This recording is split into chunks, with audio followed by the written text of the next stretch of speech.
Isa sa panlaban ng mga nito ay ang pagpigil at minsan ay pagbabawal sa pagpasok at paglabas sa teritoryo ng Palestina na ikinagagalit ng mga Muslim. Kung mayroong alitan, nahaharang ng Israel ang tulong mula sa Jordan, Lebanon at Egypt. Pagkain man o sandata, nakukumpiska ito. Tapos, gaganti naman ng Palestina sa ginawa ng Israel. Bilang tugon, gaganti naman ng Israel sa ginawa ng Palestina. And the rest is history. Ngayon mga utol, no? Gantihan, pero sa totoo lang, ang oppressed dito ay ang Palestinian people. Sa tingin ko, ha? Ayon yan sa lahat na nababasa ko sa mga news, kung ano-ano pa na mga source, no? May nilabas nga na documentary ang GMA, no? Paano nagsimula ang gera ng Israel at Palestine. Panoorin nyo mga utol, talagang masasabi nyo na oppressed people na ang Palestine. Hindi, sisimplihan na lang natin. Sila ang original settlers ng lugar. Tapos sila ngayon yung wala ng masulingan dahil paliit ng paliit dahil talagang ginigit-git sila. Talagang pilit silang itinataboy sa kanilang more than sobrang dami na 100,000 baka milyon na ang lumikas na Palestinian people sa Palestine. At ang Palestine hanggang ngayon ay hindi nakukonsidera na isang state, no? Oh, imagine that, mga utol. From settlement, kumbaga, refugee lang itong mga Jews. Ngayon sila na halos ang kumokontrol ng 80% o 90% ng buong nasyon, no? Yung buong lugar. Imagine nyo yan. Tapos yung mismong original settlers doon ang nawawalan na ng karapatan. Mga karunungan, kaalaman, teorya, kasaysayan, hiwaga at mga bagong tuklas. Alamin natin. Marahil ilan sa inyo, mga utol, ay alam ang naging ugat na naging gulo o sigalot dito in between sa Palestine people and Israeli. Okay, mga utol, pero ngayon, patuloy itong lumalala at talagang matindi na yung nangyayari na gera o digmaan dyan sa Israel at sa Palestine people, mga utol. So, pero itong mula kay Pinoy Mystery, parang medyo na ako no? Dahil sa propesiya ng ikatlong templo. Grabe, nagkagulo na sa Israel dahil sa propesiya ng ikatlong templo. So ano nga ba yung propesiya ng ikatlong templo, mga utol? So ito'y halaw na sa Biblia. So yan ang ating aalamin mula kay Pinoy Mystery Channel. Pa-subscribe yan. Mamaya tatalakayin natin ng kaunti o short history lamang kung paano nangyari itong gulo o yung etong war sa Palestinian people at sa Israel. Okay? So game na mga utol.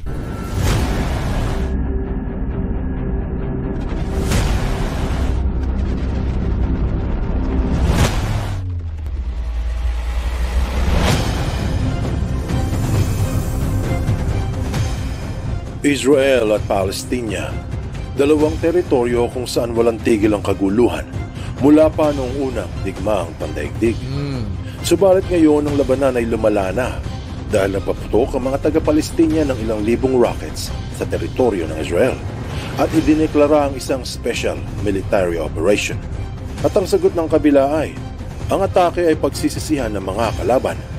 Ito na nga ba ang simula ng pinakamalaking labanan ng dalawa?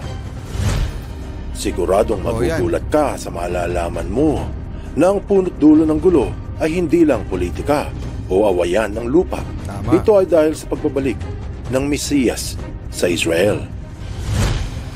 Mayroong mga naniniwala at marami din namang naghihinala. Ang tanong, totoo ba? Pinoy Mystery Channel.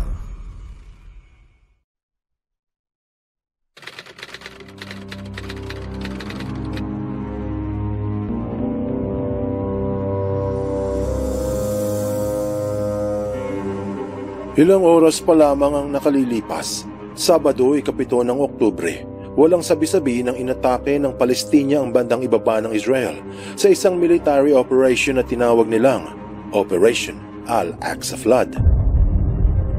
Pinangunahan ito ng grupong Hamas o ang Harakat al-Muqawama al-Islamiyya o sa Ingles, Islamic Resistance Movement.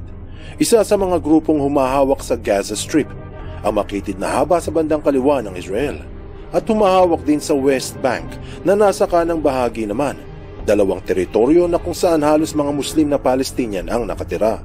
Kasama ang East Israel, tinawag itong Israel Occupied Territory. Ilang dekada hinawakan ng pamahalang Israel ang tatlong lupain mula noong taong 1967 matapos ang tinawag nilang Six-Day War. Bagamat nananatiling halos puro Muslim ang mga taga roon, pinilit na pamunuan ito ng mga Hudyo. Subalit kahit anong gawing sapilitan, hindi ito tinanggap ng mga residente. Taong 2005, nagpasya ang ilang bansa sa pangunguna ng Israel na bitawan ang paghawak nila sa Gaza Strip at ibigay ang pamunuan sa isang interim government o pansamantalang gobyerno, habang ang West Bank ay nahati sa ilang bahagi. Yung isa ay hawak ng Israel at yung ilan ay hawak ng Palestina. Paglipas ng panahon, mas lalong lumakas ang impluwensya ng maraming grupong lumalaban sa Israel. Sa mata ng mga taga-Palestina, ang mga ito ay mananakop ng kanilang lupain. Sa sumunod na taon, 2006, nagkaroon ng pwesto sa pamahalaan ng grupo ng Hamas. Kumbaga, naging mainstream political party ang samahan. Kasabay nito ang pag-urong sa tulong papuntang Palestina mula sa mga taga-kanluran, dahil sa ang grupong may hawak sa Palestina ay tinalagang terorista. Yun ang mahirap mga utol, no? Minarkahan silang terrorist, yung mga militant groups na lumalaban sa Israel.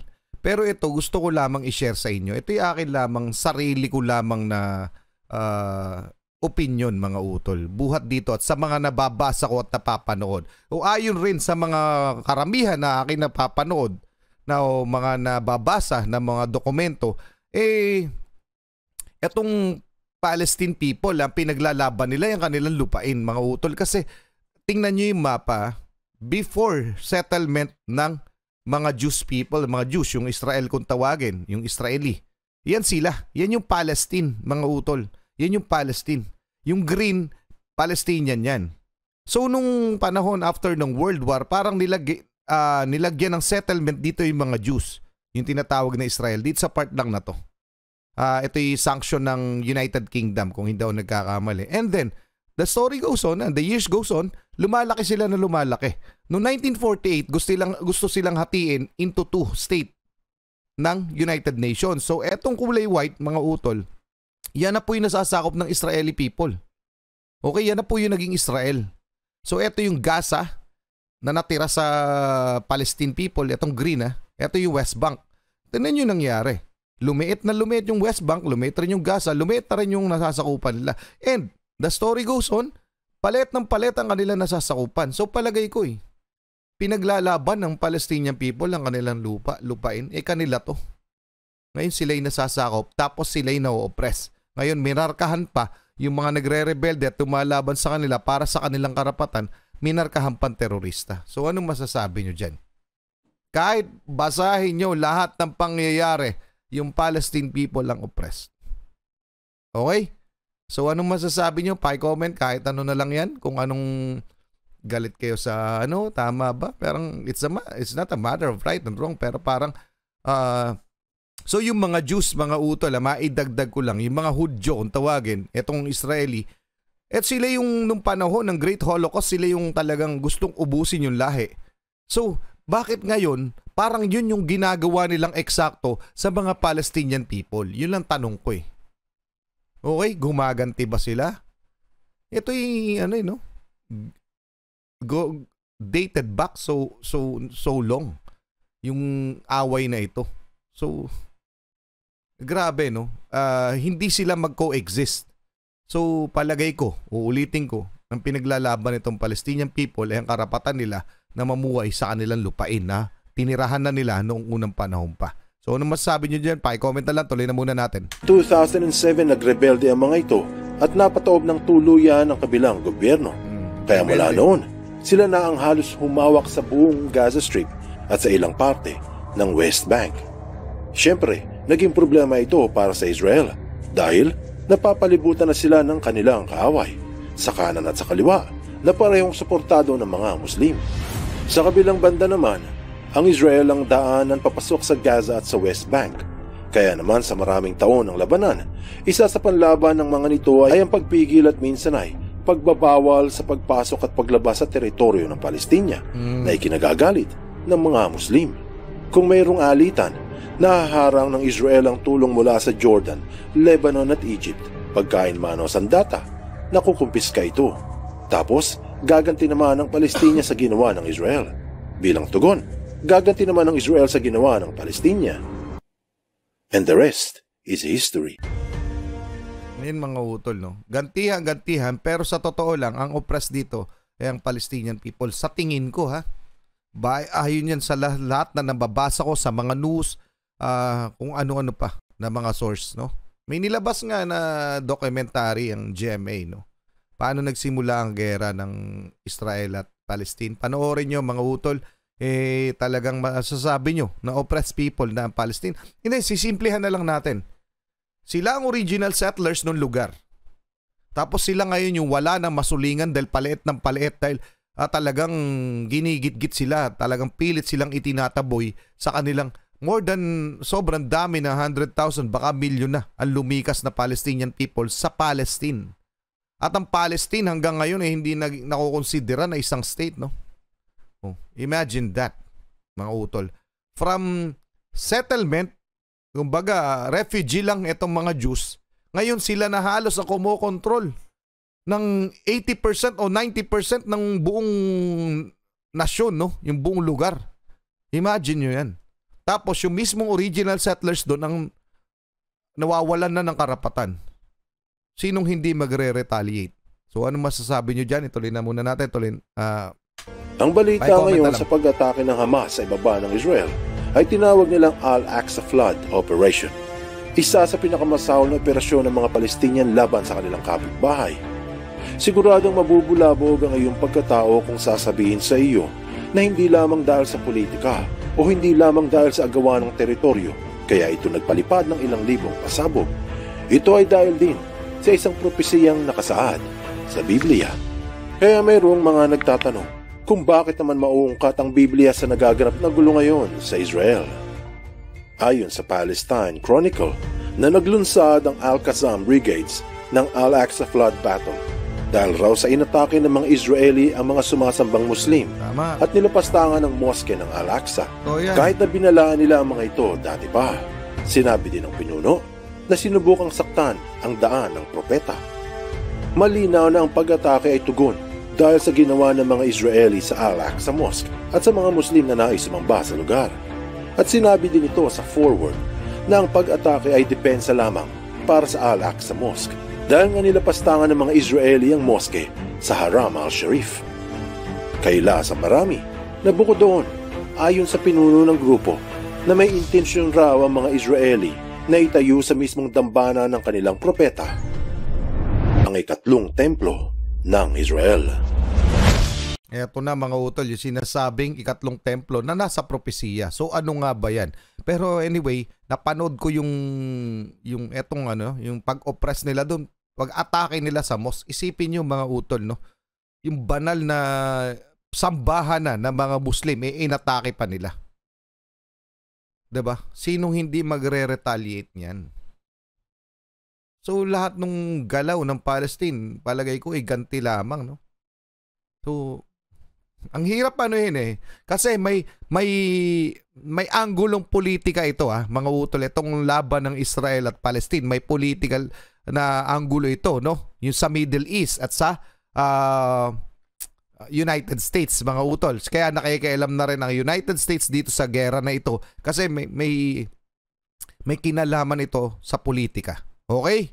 At bukod doon, syempre, pero yung inaano ko dito, yung mga inosente, 'di ba? Yung mga walang kinalaman na gusto lamang ang karapatan nila na mabuhay doon sa kanilang lupang tinubuan.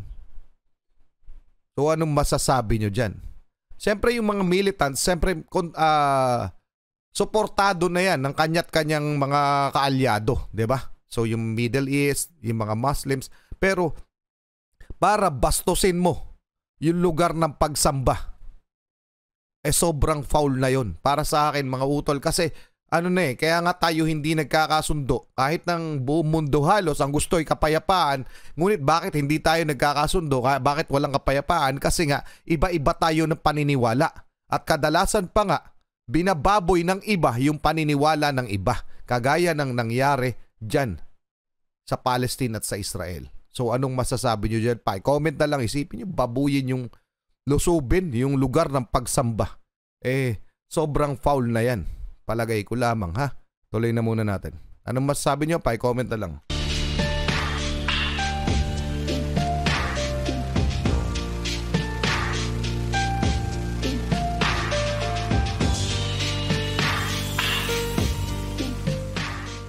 Subscribe Pinoy Mystery Channel.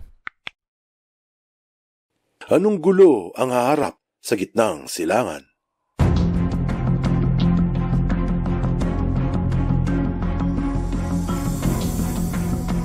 Ang kaguluhan sa Israel ngayon ay dinulot ng propesiyang pinaniniwalaan ng mga Hudyo na darating ang Mesiyas kapag naipatayo ang ikatlong templo. Mababasa ito sa libro ni Jeremiah, Kapitulo 33, mula sa 15 berso. Ang sabi, "Sa mga araw at panahong iyon, aking pasisibulin para kay David, ang isang matuwid na sanga, at siya ay magagawad ng katarungan at katuwiran sa lupain. Sa mga araw na iyon ay maliligtas ang Juda, at ang Jerusalem ay maninirahang tiwasay." Ayon sa mga rabbi, na sa mga huling araw may isasalba ang lahi ng Juda at ang Israel ay parehong mamumuhay ng matahimik. Tapos, pinagpatuloy ang propesiya sa libro naman ni Isaias, Kapitulo 2, mula sa 2 berso ang sabi, "At mangyayari sa mga huling araw na ang bundok ng bahay ng Panginoon ay may tatatag bilang pinakamataas sa mga bundok, at itataas sa ibabaw ng mga burol, at lahat ng bansa ay pupunta roon. Maraming tao ang darating at magsasabi, 'Halina kayo at tayo'y umahon sa bundok ng Panginoon, sa bahay ng Diyos ni Jacob, upang turuan niya tayo ng kanyang mga daan, at tayo'y lumakad sa kanyang mga landas.'" Ilan lamang ito sa mga propesiya na magbabalik ang Mesiyas sa mundo ng sanlibutan, na ayon sa paniniwala ng mga taga roon, upang isalba ang lahi ni Jacob. Iyan ang sabi nila. Pero kailangan mo nang maipatayo ang ikatlong templo na paghaharian ng Mesiyas. At diyan nagbunga ito ng napakalaking problema. Dahil ang ikatlong templo na gustong ipatayo ng mga nasa Israel ngayon ay sa tuktok ng Temple Mount, o ang maliit na burol kung saan nakatirik ang Al-Aqsa Mosque, isa sa pinakasagradong gusali hindi lamang para sa mga Palestinian, para na rin sa 1,800,000 mga Muslim sa buong mundo. Ang paghahanda ng mga Israeli upang itayo ang ikatlong templo ay nagdulot ng sakit ng ulo para sa mga kapitbahay nito. Marami na ang dumadako sa nasasakupan ng Temple Mount at nagagambala ang mga Muslim na sumasamba sa moske. Minsan, kung may pagdiriwang mga taga-Israel, pinagbabawalan ng mga Palestinians na umakyat sa Haram al-Sharif upang sumamba. Bawal din pumasok ang hindi Muslim sa loob ng moske. Pero may mga Israeli na nagpipilit din. Tapos, maraming paghuhukay ang ginagawa sa paanan ng Temple Mount na hindi nagugustuhan ng mga Palestinians. Dahil doon, napundi na ang mga Muslim at naubos ang pasensya. Kaya nanawagan ng Al-Qassam Brigade sa lahat ng mga Muslim at mga Arabo, lalo na sa grupo ng Hezbollah, upang labanan ang kanilang mortal na kaaway. Pigilin ang sinasabing paglapastangan sa moske ng propeta. Sa kabilang dako, tumugon na rin ang pamunuan ng Israel sa pag-atake ng Palestine at sinabing sila ay handa kung magkakagera. Ayon din sa pamunuan, na pagsisisihan di umano ng mga kalaban ang kanilang ginawa at pagpasok ng militante sa loob ng Israel. Nakakikilabot na bantahan ng dalawang mortal na magkaaway. Sa kasalukuyan, ilang katao, mga sibilyan at sundalo ang pinaniniwala ang tinangay ng mga Palestinian. Yung iba ay nakuhanan ng video na tinangay mula sa kanilang mga tirahan sa bayan ng Kibbutz Be'eri at sa Kibbutz Surim. 8 lugar ang may barilan at marami ang nadamay. Naglungsad ng airstrike ang mga Israeli sa Gaza Strip na pumatay sa 100 katao at 1,000 ang nasugatan. Sa Israel, mga 300 katao din ang napatay Sa simula pa lang ng pag-atake at ilang daan na rin ang sugatan. Marahil sa hinaharap, mas marami pang mga buhay ang madadamay sa madugong labanan ng dalawang angkan na parehong lahi ng propetang si Abraham. Marami ang nagsasabi na ang worst case scenario sa labanan ng dalawa ay ang pagsali ng mga taga-kanluran at ng mga taga-Mid East. Kung magkakaganon, mas madugo ang magaganap. Siguradong sa mga susunod na araw, malalaman natin ang kahahantungan. Anong aral ang mapupulot dito? Okay mga utol, no? Na nga yung pinaka-nakatautan. Yung may mag-medal dyan, no? Kumbaga, makialam itong Western, mga taga-kanluran, no? United States in particular, tapos yung Middle East. Dahil mga kapatid nila Muslims yung sangkot dito, yung mga Palestinian. Anyway, so dun yung lalala, mga utol, dun yung lalaki. Dahil alam natin, no? May political issues to. Etong gera ng Israel at Palestine. Bukod doon, mga utol, doon nga sa usapin ng relihiyon, no? Isa pa yan. Okay, isa pa yan. So, sinabi ko na yan, no? Sinabi ko na yan na alam ko na kahit nakapayapaan ang gusto ng karamihan sa mga tao sa mundo, kahit bakit walang kapayapaan, may unang-unang dalawang dahilan, no? Kasakiman ng tao at ang pagkakaiba-iba natin ng paniniwala. Yan po yung numero uno, yung dalawang yan, ang dahilan, pinakamalaking dahilan kung bakit hindi magkasundo ang mga tao sa mundo. So ano masasabi nyo dito mga utol sa propesiya ng ikatlong templo? So hindi po ako nag-ano sa kahit anong relihiyon na. Dahil ako'y walang relihiyon. Pero iginagalang ko yung mga pagsamba at paniniwala ng bawat isa na siya naman dapat. Huwag niyong pipilitin silang maniwala sa mga bagay na hindi nila kayang paniwalaan. Anyway, pa-comment na lang ang inyong opinion hinggil dito sa sigalot na ito. Ano masasabi niyo? Maraming salamat kay Pinay Mystery Channel. Maraming salamat sa inyo mga utol. Muli ako sa Target Achilles. In behalf of the Real South Production, ako nagpapasalamat sa walang sawa niyong pagsuporta. Kayo mag-iingat, keep safe, God bless at saludo po ako sa inyo lahat. Maraming salamat po.